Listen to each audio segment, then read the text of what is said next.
Alors, je continue mon exposé sur les attaques contre l'astrologie en rappelant que pour moi, ce n'est pas l'astrologie qui est attaquée, mais l'image qu'en donnent ses tenants et ses adversaires, qui sont incapables d'appréhender l'astrologie telle qu'elle est, qui ne l'appréhendent qu'à travers les discours qui en sont tenus, qui sont tenus à son sujet. C'est pas du tout la même chose. Et alors, finalement, comme je disais dans une précédente vidéo il y a quelques heures, dans la soirée d'hier, nous sommes aujourd'hui le vendredi 1er novembre 2019, on est toujours enclin à, quand on s'attaque à un sujet, à ne pas accepter qu'on n'a pas fait le tour du problème. Et à ce moment-là, c'est ce qu'on appelle jeter le bébé avec l'eau du bain. On traite d'un sujet, on envisage plusieurs hypothèses, plusieurs lectures, et quand on croit avoir fait le tour du problème, on décide, on porte un jugement en disant oui, ben non, c'est pas valable. Sauf que, on s'aperçoit ensuite, quand on est un chercheur sur le long terme, c'est-à-dire sur des dizaines d'années, je rappelle que M. Brémorel est quand même un peu jeune en astrologie, comparativement à d'autres, on s'aperçoit qu'on a oublié certaines possibilités, qu'on n'a pas pris en compte d'autres pistes de recherche. Or, il faut étudier toutes les pistes. Et mon tort en tout cas, pendant un certain temps, j'ai cru que j'avais épuisé tout ce qui pouvait concerner l'usage de la naissance et que ça ne m'avait pas satisfait. Sauf que je me suis aperçu à un moment donné que j'avais négligé certaines pistes. Et oui. Si je fais mon mea culpa, j'avais négligé certaines pistes. Je dis tout de suite, entre parenthèses, que je n'ai jamais donné de consultation astrologique à qui que ce soit. Bon. Donc ça, c'est un autre problème. Et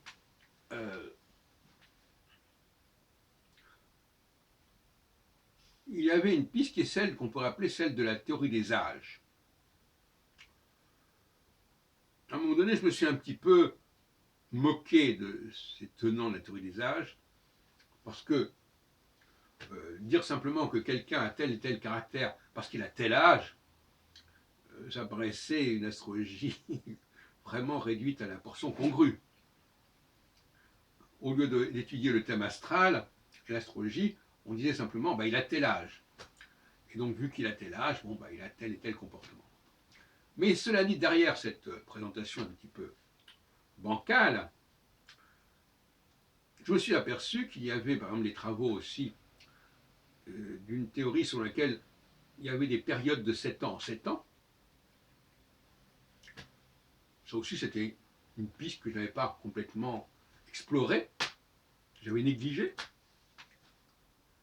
Et à partir du moment où on néglige une piste, eh bien, tout est faussé quelque part.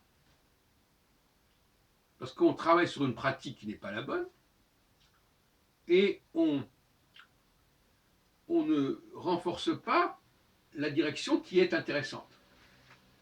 Et on ne la présente pas comme telle. Alors, je ne veux pas continuer là-dessus parce que j'en ai déjà parlé maintes fois. Je suis arrivé à ce qu'on appelle la théorie de l'échelle des âges, ou l'échelle cyclique des âges, qui est quand même différente. Là encore, là aussi, il y avait un problème. Parce qu'il y avait une certaine théorie des âges, mais il y avait plusieurs façons d'appréhender cette question des théories des âges. Et là encore, on pouvait ne pas en faire le tour et s'en tenir à certaines positions sur ce sujet et en négliger d'autres. Et là encore, il y avait un écueil.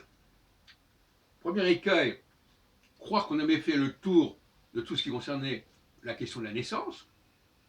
Et deuxième écueil, croire que la théorie des âges, elle avait elle avait certaines façons d'être appliquée, mais on avait négligé qu'elle en avait d'autres, qu'on pouvait en imaginer d'autres. Et c'est ce que j'ai fait. J'ai repensé la théorie des âges et je l'ai rendue cyclique. Et ça veut dire quoi cyclique? Ça veut dire ça correspond à des âges qui reviennent régulièrement. Ce n'est pas une sorte de linéarité, la jeunesse, la vieillesse, la maturité, etc. Non, c'est des cycles de 15 ans qui reviennent 4 ou 5 fois dans la vie de la personne. Donc tout ça changeait complètement l'optique. Donc voilà ce que je veux dire au niveau de cette leçon, de savoir, quand on est en face d'un discours, d'un système quel qu'il soit, il faut s'assurer qu'on en a bien appréhendé toutes les possibilités. Et si on passe à côté de certaines possibilités, eh bien on n'a pas fait son travail.